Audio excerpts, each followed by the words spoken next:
Good night.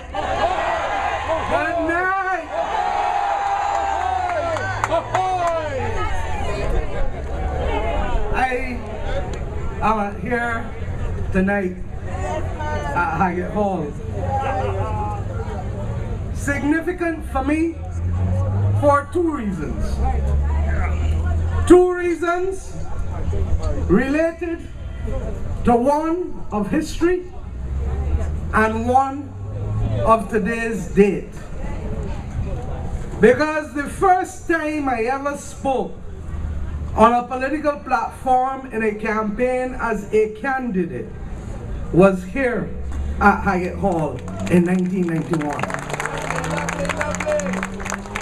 And my first speech was under the theme that had a very simple question.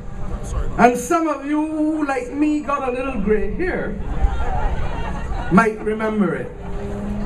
And that theme was, what manner of man is this?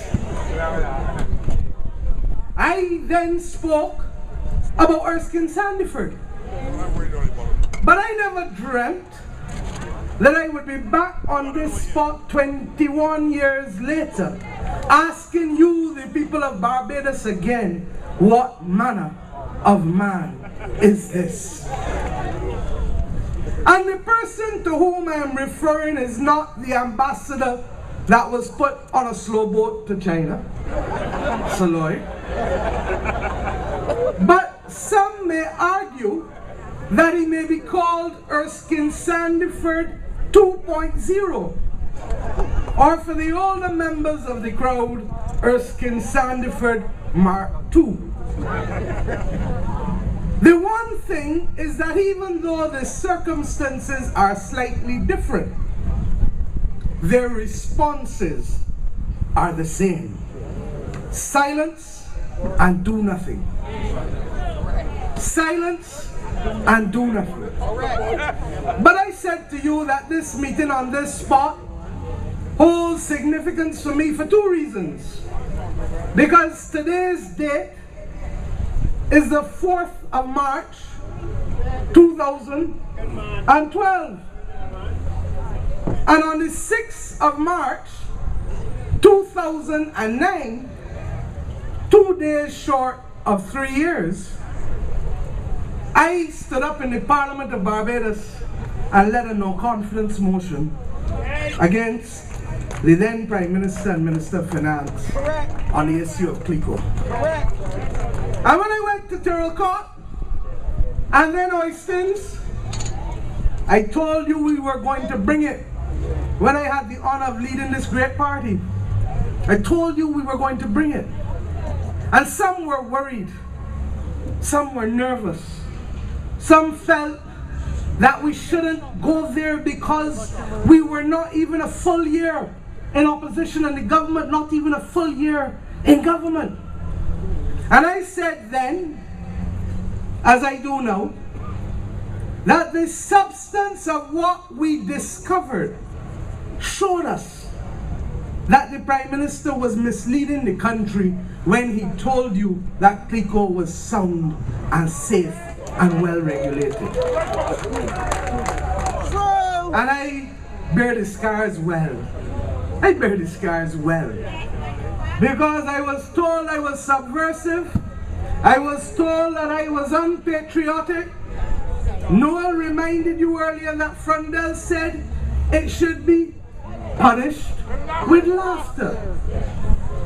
But I ended my speech on that night comforted by the words of St. Paul, and I want to repeat them for you tonight. St. Paul's letter to the epistles, in St. Paul's epistles he said, God hath not given us a spirit of fear, but one of power, one of love, and one of sound mind. And I should have added to that scripture, and I know that time will be my ally. Little by little, the facts have come out. And if you recall in Eagle Hall, I told you when I gave you check number 396, drawn on Barbados National Bank for the sum of $876,683.03. I told you then there was more. And the more has started to reveal itself. But this issue of CLICO is first and foremost about accountability, and it is about recovery of funds by policyholders and also the workers of CLICO who still are not getting their pensions, some of them. So on the one side, you have thousands sucking salt, smelling hell, robbed of dignity by having to beg from hither, thither, and all over. And on the other side, you have the details of the largesse being revealed to you. And I told you about the 876,000. I told you about another 70,000 that was drawn as gratuity too. In April 2009, 3 months after CLICO imploded. You have now learned about the $3.3 million thanks to the judicial manager's report. Judicial management which I called for on the 6th of March 2009 and which was only put in place in April 2011. 25 months passed before judicial management was put in place. God knows what happened. And between July 2010 and April 2011, there was no oversight, there was no judicial management, there was nobody to protect the assets of CLICO's companies, which must be drawn upon if the government of Barbados and the taxpayers of Barbados are to help those poor policyholders in this country. The judicial manager, I told you there was more to come. He told you about the 3.3 million. He didn't tell you it was check number 92. He didn't tell you that it was check number 92 drawn on the Barbados National Bank. But I will tell you that tonight. He didn't tell you that it was recorded in CLICO's books as legal fees for the UWI teaching block. But I will tell you that here tonight. But I won't stop there, because the first issue is recovery. And when I add up, not for the whole time, but let us just take the 6 months, the first 6 months of 2009, when I add salary and commissions and bonuses and override commissions and gratuities, and you know, even house rent. You know, Mr. Paris didn't let somebody else rent the house to people who come in to work for CLICO. He rent his house in Crystal Heights too. But the old people tell us all something that he should have remembered, that a little with content is great gain. But greed was the order of the day. And I spent some time this afternoon adding up the first set of payments for the first 6 months. Just the first 6 months, there were 14 payments. 1-4. When people were going down to CLICO and couldn't get interest, couldn't get policy, from January 2009 to the end of June 2009, 14 payments were made to Mr. Paris, totaling almost $4.5 million. Whether through PF Professional Financial Services, Brandley Consulting, Thompson and Associates, however styled, 4.5 million. Let me be fair.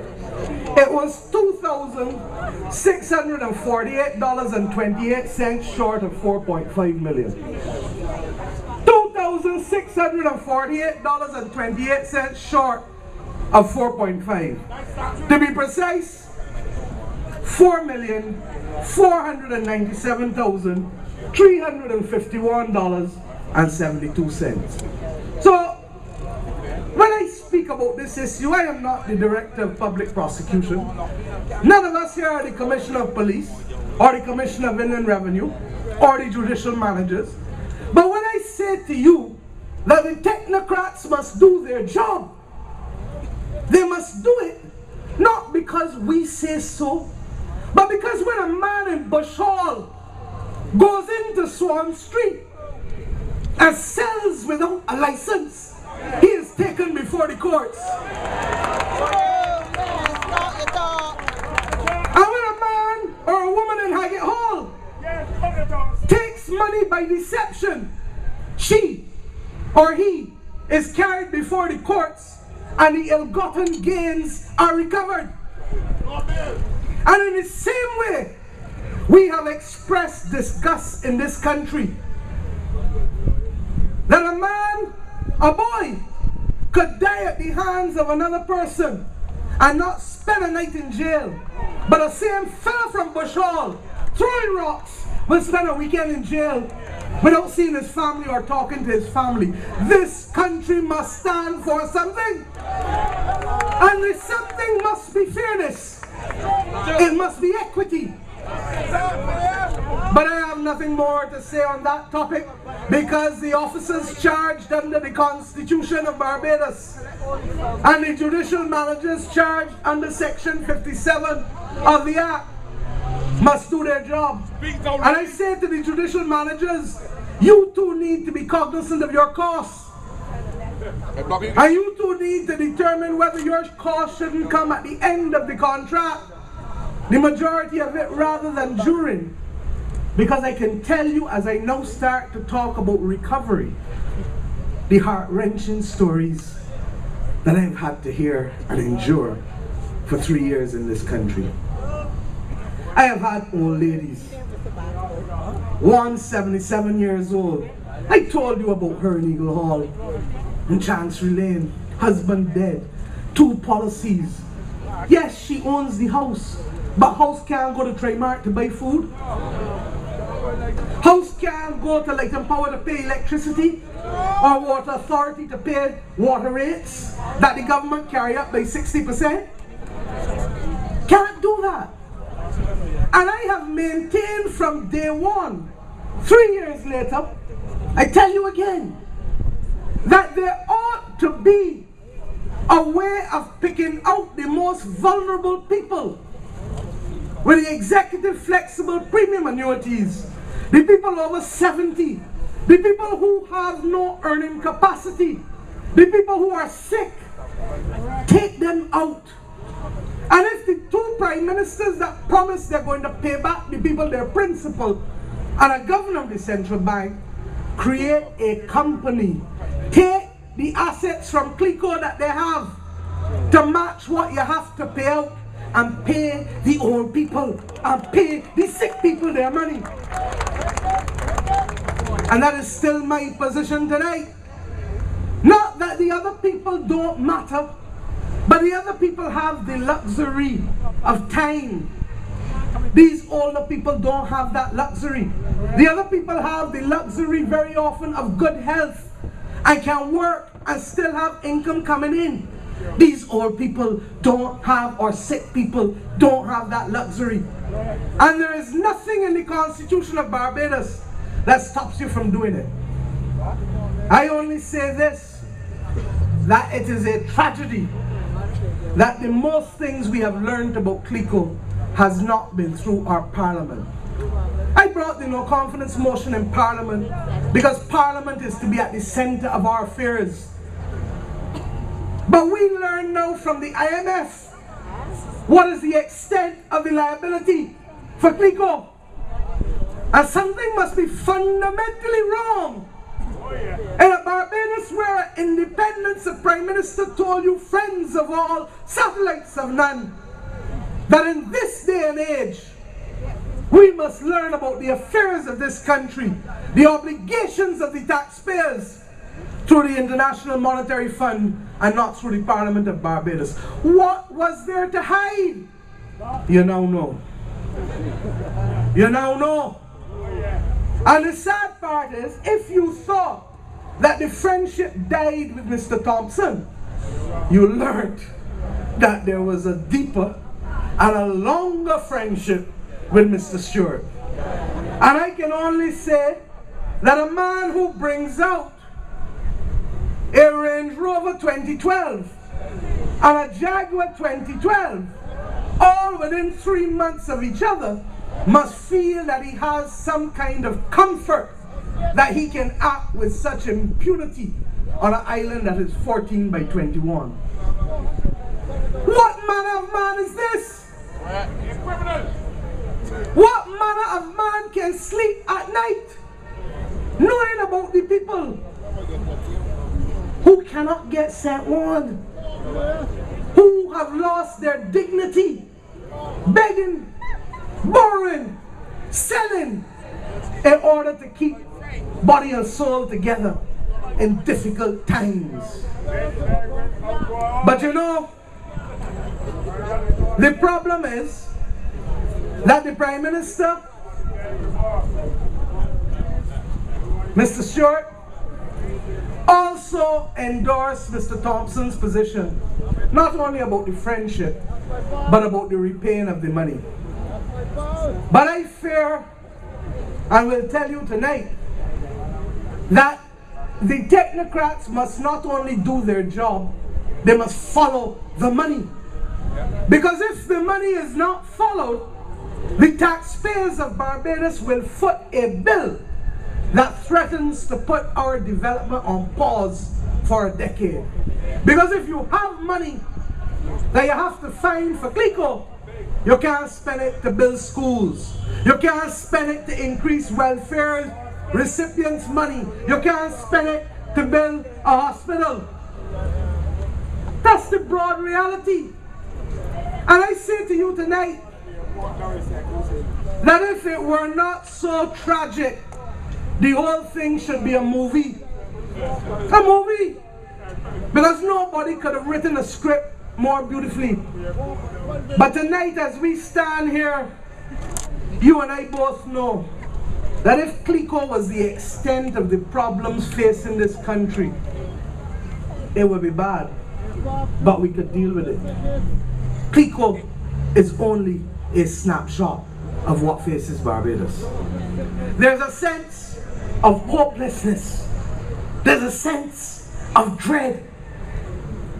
And year after year, for the last 4 years, we know the problems. But nothing is being done about it. You can use that language down there, I can't use it up here. But since it rhymes with right, the rest will know what they have not done. It is sad. And you have a Prime Minister and a government flying 33,000 feet in the air with no flight plan, with no contact to the control tower. In fact, the headphones get thrown off. And with no destination in sight. Nobody knows what tomorrow will bring. Nobody knows whether to get up and go to the bathroom. Nobody even knows how much fuel in the plane. That is the state of affairs in this country tonight. And many of us know of stories where people are getting up at 4 o'clock in the morning, worrying how they are going to make it to the end of the day, who they will have to dodge, who they will have to pay, who they will have to juggle. And you don't have the confidence. But part of the problem is that you are seeing the politics to an end. The politics of the 60s and 70s, which the Prime Minister is clearly more comfortable with, the blame game, the deep tribal politics. There is no party or group or anything in this country that can claim to have all the knowledge. None. And if we don't understand now that if we educate people, we have to take people into our confidence, and we have to work with people and get the solutions together to move this country forward. Equally, we are seeing an old economic order under stress, and you do not see the bold initiatives or the timely execution, but year after year after year in the estimates and in the budget, you hear and you are told that you are being required to meet your bills and pay them, but the government of Barbados cannot meet its monthly bills for 4 years now. For 4 years now. And everything continues as if there is no problem. You have a structure of government that you can't afford. But if you can't afford your expenses when the month comes, you take action and cut them back. But your government increases them. You have a cabinet that is going in 20 different directions. This one running here, that one there, that one there, that one there. There is no plan, there is no collective leadership. And the danger of that is that you can end up anywhere at any time in any state. I say it is the wrong government doing the wrong things at the wrong time. And the problem is that Barbados is facing, we are facing the most perilous time since independence, not because only of international recession, but because at the end of the first decade of the 21st century, we are still using garb from the middle of the 20th century that can no longer serve us well. We need to change. And the Barbados Labour Party will not be the only movement entity in a movement for change. We must join hands with every right-thinking person and group, not just to win an election, but to transform this country, because Barbados needs transformation. I spoke about those youngsters in Bush Hall, and they have a sense of two Barbadoses. They want to know why they are being dismissed when they don't have a full day's work to do, and a supervisor come and see them sitting down and tell them go home, star. And they ask me, but how come Dennis Lowe still in a job? And I really don't know how to answer, because he has 2 statutory boards, NCC and sanitation, and the drainage unit. He does not have anything to do when the day comes. And if you call in the Productivity Council, they will tell you that they can only justify his being paid minimum wage. You have Esther Bayasaku, Minister of Labour and National Insurance. The National Insurance Scheme has its own board. The Ministry of Labour has the Chief Labour Officer. And even when you send labour matters, they don't get resolved anyhow. So what do I tell that youngster in Bush Hall who gets fired because the boss ain't give him enough work to do and he sit down? Because you have a cabinet that is then made up of about 4 or 5 others who are flying under the radar. They don't want to be seen, except at Labour Party meetings, Mr. Blackett. They don't want to be heard. They don't want nobody to quarrel with them. But you don't know what they do. Steve Blackett, George Hudson, Patrick Todd, Ainsley Ben.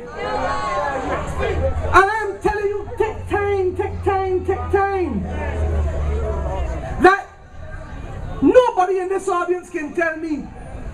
which ministry Patrick Todd is in tonight.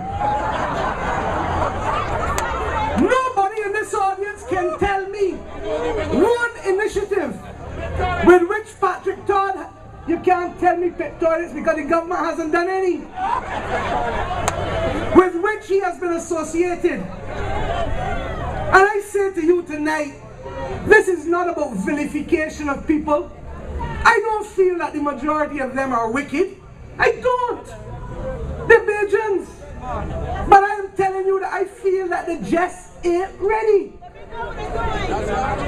They are not up to the task. They are not competent. And at the very time that Barbados needs the greatest amount of support, all hands on deck, irrespective of wherever they come from. I don't care who is black, white, red, green, yellow, orange. What we are facing in this country now is so perilous that it threatens to take away the quality of life that we have known. Every Sunday you read in the newspaper and more houses up for foreclosure. And nobody from government will tell you that they have met with the commercial banks and asked them to find a mechanism to see how we can put a stay in place for these houses that are being put up for sale. But the reality is, who can buy them? Because very few people got money in the pockets. But yet, you will hear, it didn't come in here, it was supposed to be going to Laura State, but it get diverted.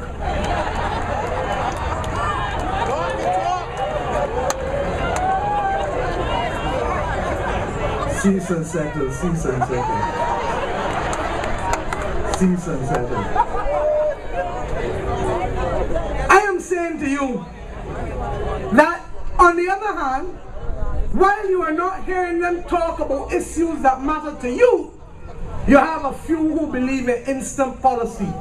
Dennis Kelman is running his ministry and his mouth like if it is a calling program.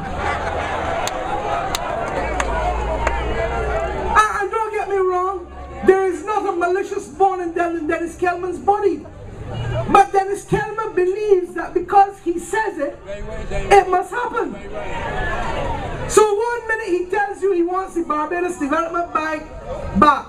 The next minute he tells you last week it was duty-free zone. And every minute there is a new plan, but when you check the estimates, not a cent in there for the plan.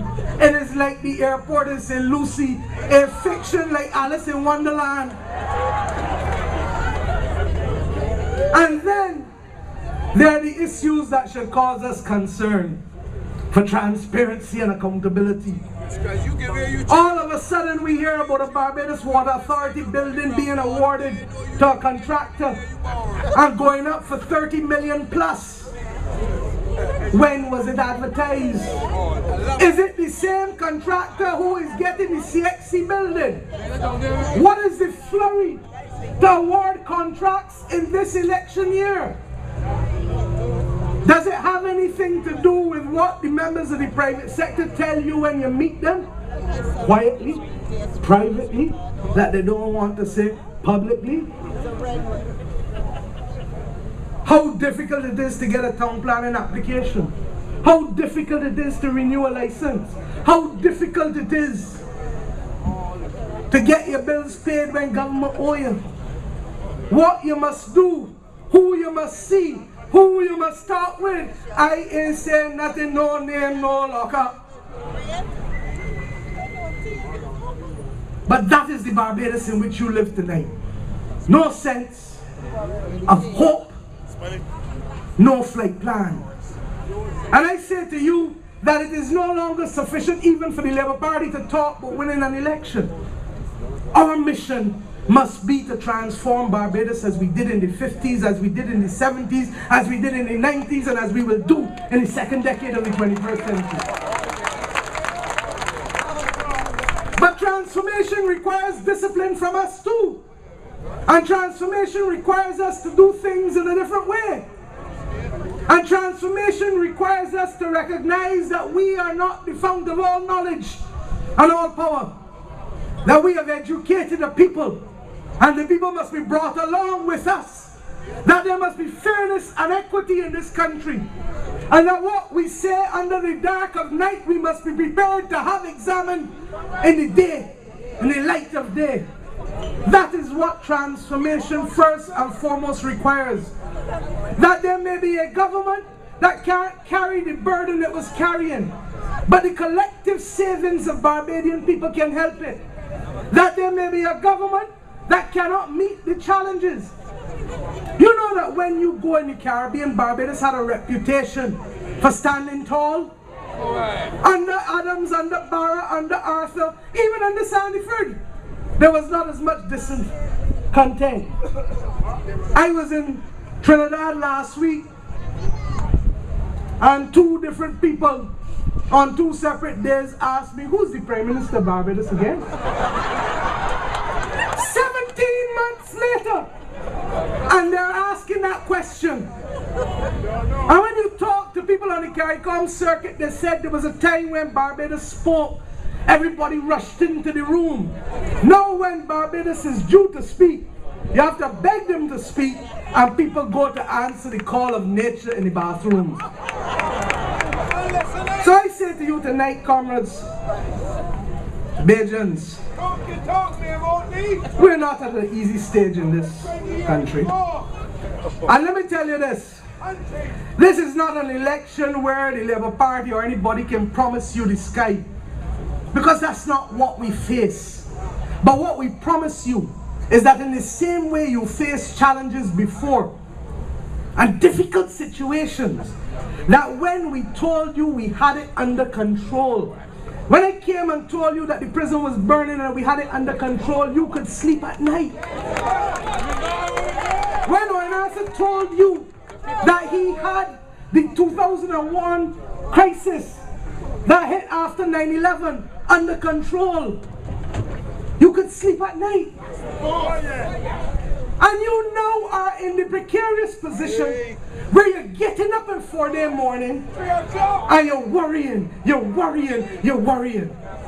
And that flight plan that is missing, no contact with the control tower, no destination. Those in the plane better run and pick up a parachute fast. And those on the ground better run for cover, because if it ever fall, God help us. But I told you in Eagle Hall, and I tell you tonight because they tell me I must come down. No, there are other speakers. I told you in Eagle Hall that every time I speak to you on a platform since then, I will end with one phrase from the Bible and one phrase alone: that weeping may endure for a night, but joy cometh in the morning. Good night, and God bless.